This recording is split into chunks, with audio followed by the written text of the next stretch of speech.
চট্টগ্রাম নগরীর প্রবর্তক মোড়ের মিমি সুপার মার্কেটের নিউ কনক বাহার জুয়েলার্স থেকে ১,৮৮,৩০,০০০ টাকা মূল্যের ৫৫টি স্বর্ণের চুরি আত্মসাতের ঘটনায় ৬ জনকে গ্রেপ্তার করেছে পুলিশ। পাঁচলাইশ থানায় সংবাদ সম্মেলনেই এ তথ্য জানানো হয়। পুলিশ জানায়, দোকানটির সেলসম্যান রোমেন দে দীর্ঘ ১২ থেকে ১৩ বছর ধরে সেখানে কাজ করতেন।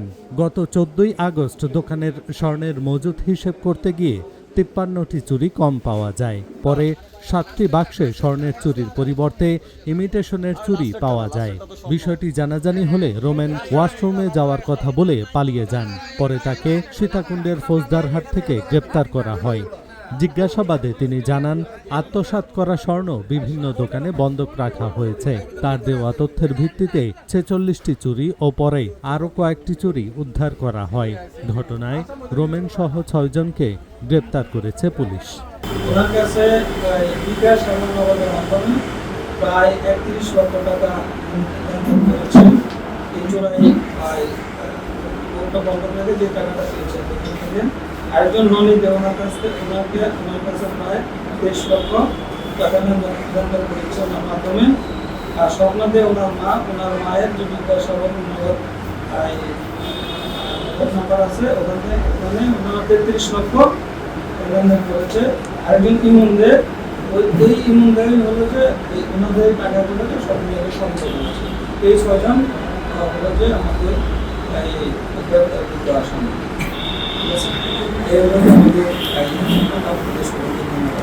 রনি এবং বাবু এদের সাথে অনেক যোগসাধক ছিল এবং এদের সাথে নগদী এবং বিকাশ অনেক টাকা লেনদেন করেছিল। করার পরে সে এগুলি জুয়া করত এবং আসলে আরও অফিসাররা বলতে পারবে ভালো। তো এগুলি সে শ্যামল সিংহ নামের একটা নিরানি জুয়েলার্স, আপনার ময়দার মিলের ওখানে দোকান আছে, ওখানে ও বন্ধক দিত বেশিরভাগ। তো ওখান থেকে অনেক কিছু জব্দ করা হয়।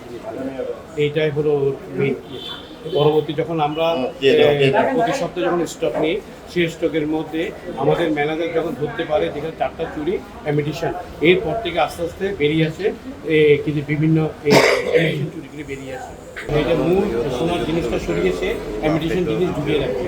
তো যার জন্য আমাদের বক্সের মধ্যে 25টা পিস আছে, এই বক্সের মধ্যে 30টা পিস হাতে দিয়ে গড়লে আমরা ইমিটেশন জিনিস এখন যে প্রজেক্টটি বের হয়ে গেছে, সোনার ইমিটেশনের মধ্যে কোনো কালারের কোনো ব্যাপার থাকে, যার জন্য আমরা বুঝতে পারতাম না। তো এই জিনিসটা যখন বুঝতে পেরেছে তখন সে হঠাৎ করে দোকান থেকে টয়লেটে যাওয়ার নাম করে সরিয়ে পড়ে। এইটা মিনিমাম সে তার স্বীকারোক্তি 1 বছর 1.5 বছর কি 1 বছর 8 মাস ধরে কাজ করে সে কখন এটা ধরতে পারছি আমরা এই 14 তারিখ যখন আমাদের চোখে পড়ে যে 4টা মেডিসিন চুরি, তখন থেকে আমাদের চোখে আসে, তখন সে পালিয়ে যায়, দোকান থেকে পালিয়ে যায়।